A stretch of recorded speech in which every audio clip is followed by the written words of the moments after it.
할렐루야. 오늘 말씀은 사도행전 22장 1절부터 16절입니다. 선교의 도움이 로마라는 제목으로 말씀을 나누겠습니다.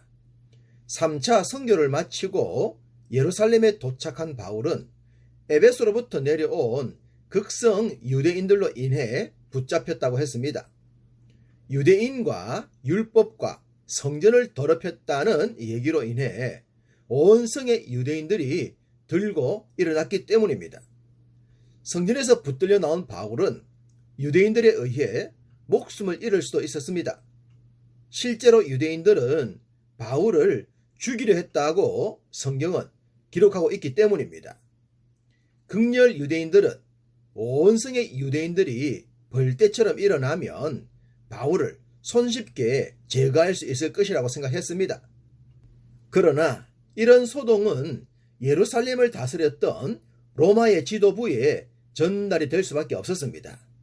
로마가 치안을 담당하고 있었는데 로마의 허락도 없이 살인사건이 일어났다면 치안 담당 책임자는 큰 벌을 받기 때문입니다.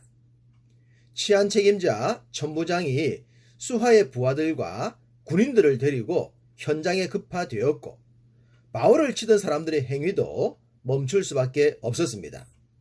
천부장은 일단 바울을 구금한 후에 무슨 일로 이런 일을 행하고 있었는지를 물었습니다. 그러자 군중 심리에 의해 동원되었던 무리들의 말은 일괄적이지 않았습니다. 이 말, 저 말, 온갖 주장들이 난무했죠. 당연히 천부장은 바울을 구금한 후에 문제를 해결하기 위해 영내로 들어가려 했습니다. 그때 바울이 내가 당신에게 말할 수 있느냐? 라고 헬라말로 천부장에게 물었습니다. 천부장은 바울의 헬라말을 듣고 깜짝 놀랍니다. 내가 헬라말을 아느냐? 당연히 유대인이었기 때문에 히브리어를 할 것이라고 생각했던 겁니다. 만약 이때 바울이 헬라말을 사용하지 않았다면 유대인들의 관계에 휘둘렸을 가능성이 높습니다.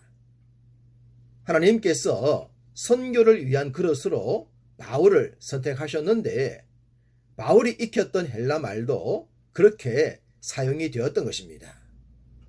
선교에 대한 소망도 없었던 때에 익혔던 헬라어가 복음 전파에 사용되는 것을 보고 바울은 스스로 놀라지 않았을까 싶습니다.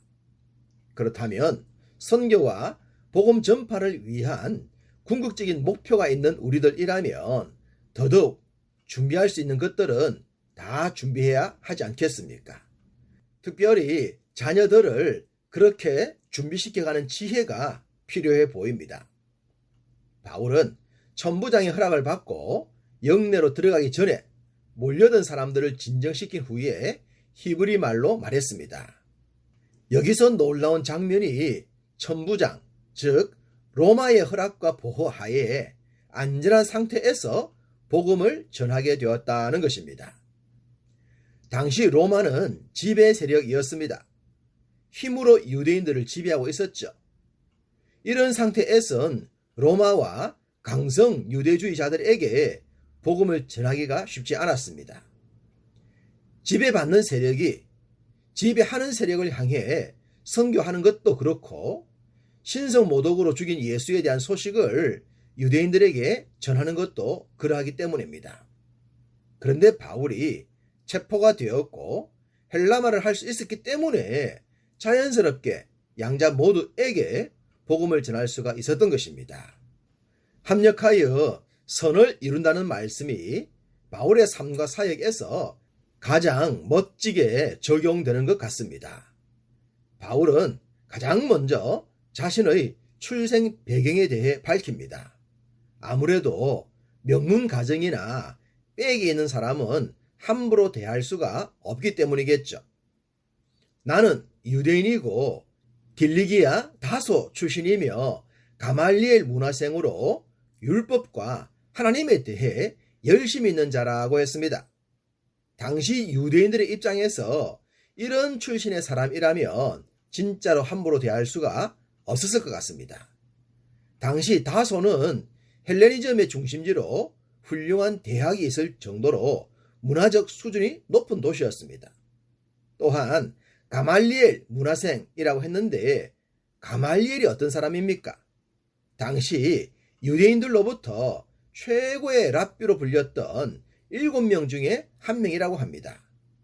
율법에 대해 열심히 있는 자라면 가말리엘을 모를 리가 없을 정도였죠.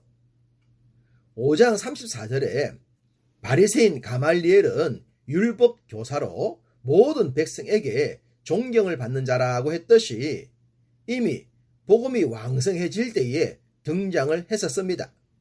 당연히 그의 말에 종교 지도자들이 수긍을 했었죠. 바울이 이런 랍비의 제자였으니 모인 자들이 놀라지 않았을까요? 그리고 율법과 하나님에 대해 열심히 있는 자라, 이 말은 진짜로 그들도 인정할 수밖에 없었을 것입니다. 바울의 이런 말에 로마 군인들도 몰려든 유대인들도 조용히 경청을 하고 있었습니다. 지금의 표현으로 하면 깜짝 반전입니다. 죽이려는 자들은 침묵하고 죽임을 당하려던 자는 훈계를 하는 듯 보이기 때문입니다. 바울은 조용해진 무리를 향해 복음 전파의 절호의 기회로 활용합니다. 상황이 너무나 갑자기 돌변했기 때문에 무리들은 어떻게 해볼 겨를도 없이 바울이 전하는 복음을 들어야 했던 겁니다. 바울은 여기서 또다시 다메섹 도상에서 주님을 만났던 얘기를 합니다. 사울아 사울아 내가 왜 나를 박해하느냐? 주님 누구십니까? 나는 내가 박해하는 나사렛 예수라. 주님 무엇을 하리이까? 일어나 다메섹으로 들어가라. 내가 해야 할 모든 것을 거기서 누가 이르리라. 유대인들이 절대로 신이 아니라 했던 그 예수를 지금 전하고 있습니다. 이어서 바울은 다메섹에 갔던 일도 이야기합니다. 율법에 경건한 사람이고 유대인들에게 칭찬을 듣는 아나니아를 만나 들었던 이야기를 말입니다. 형제 사울아 다시 보라. 우리 조상들의 하나님이 너를 택하여 너로 하여금 자기 뜻을 알게 하시며 그 의인을 보게 하시고 그 입에서 나오는 음성을 듣게 하셨으니 내가 그를 위하여 모든 사람 앞에서 내가 보고 들은 것의 증인이 되리라. 이제는 왜 주저하느냐? 일어나 주의 이름을 불러 세례를 받고 너희의 죄를 씻어라 라고 했었다는 겁니다. 바울은 자신과 동일하게 율법과 하나님께 열심이었던 아나니아를 얘기했습니다. 동질감을 강조하기 위해서 그런 것으로 보이죠. 그러면서 우리 조상의 하나님이 라고 했습니다. 당연히 지금 바울을 죽이려고 했던 자들도 해당되는 이야기죠. 바로 그 하나님께서 바울 곧 나를 선택하셨고 하나님의 뜻을 전하게 하셨다는 겁니다. 그리고 그 의인을 보게 하시고 그 입에서 나오는 음성을 듣게 하셨다는 겁니다.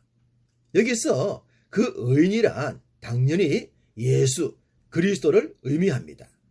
예수를 보게 하셨고 예수의 입에서 나오는 음성을 전하게 하셨다는 겁니다. 무엇보다 주의 이름을 불러 세례를 받고 너희의 죄를 씻으라 하는 것도 강조했습니다. 그렇다면 이 모든 바울의 이야기는 예수가 곧 하나님이시라는 것이겠죠. 유대인들은 예수가 신이 아니었고 하나님의 아들은 더더구나 아니었습니다. 그렇기 때문에 예수님을 신성모독죄로 죽였던 것이죠.